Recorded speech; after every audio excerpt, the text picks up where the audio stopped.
Puceau? Moi? Sérieusement? Haha. On me l'avait pas sorti celle-là depuis longtemps. Demande à mes potes si je suis puceau, tu vas voir les réponses que tu vas te prendre. Rien que la semaine passée, j'ai niqué. Donc, ferme-la, puceau de merde. Quand j'ai démarré le compte TikTok, c'était en 2020, parce qu'en 2019, j'étais un de ces idiots qui pensaient que TikTok c'était nul. TikTok avait fait une grosse campagne sur YouTube, un peu embêtante au bout d'un moment. Mais du coup, je m'étais donné pour objectif de créer des TikTok tous les jours pour essayer de justement détruire le préjugé que j'avais, parce que j'aime pas avoir des préjugés. Et c'est ce qui s'est passé en fait. J'ai fait un TikTok par jour pendant plusieurs mois. Durant l'année 2020, je fais un TikTok par jour. C'est un texte qui vient du 18-25 du forum JVC et que j'ai juste repris et qui était déjà connu avant que je reprenne le même. En fait, je me suis associé à ça dans le but de répondre à une trend TikTok qui existait. Montre-moi que tu es puceau sans me dire que tu es puceau.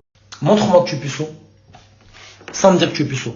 Et moi, je trouvais la blague intéressante de réutiliser cette copy-pasta. C'était en janvier 2021. Beaucoup de gens me disent que c'est beaucoup plus vieux que ça. En fait, je sais pas ce qui s'est passé avec le Covid, mais j'ai l'impression que beaucoup de gens ont dilaté les années et ont l'impression que c'est beaucoup plus vieux que ça. Je le cache pas. Ce n'est pas moi qui était à l'origine de ça. TikTok, à la base, je pensais pas devenir célèbre en faisant cette vidéo. J'avais déjà commencé un peu à devenir connu avec un autre mème où je faisais juste que rigoler.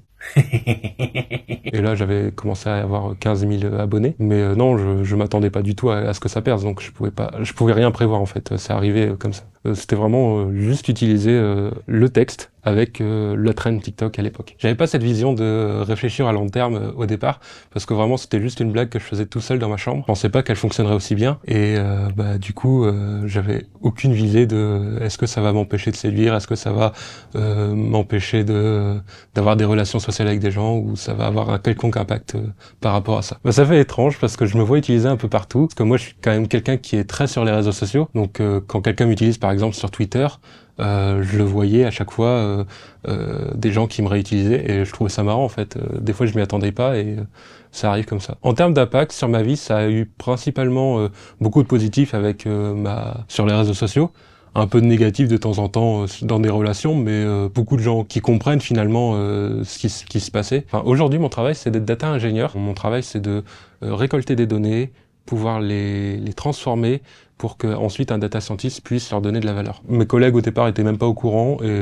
petit à petit, j'ai pas eu le choix parce que au bout d'un moment, quand t'es dans la rue pour aller manger avec eux et qu'il y a des gens qui te reconnaissent, t'es obligé de leur expliquer. Mais non, ça m'a jamais posé problème plus que ça au travail. On peut pas vraiment parler d'harcèlement, mais il y a évidemment des commentaires très négatifs.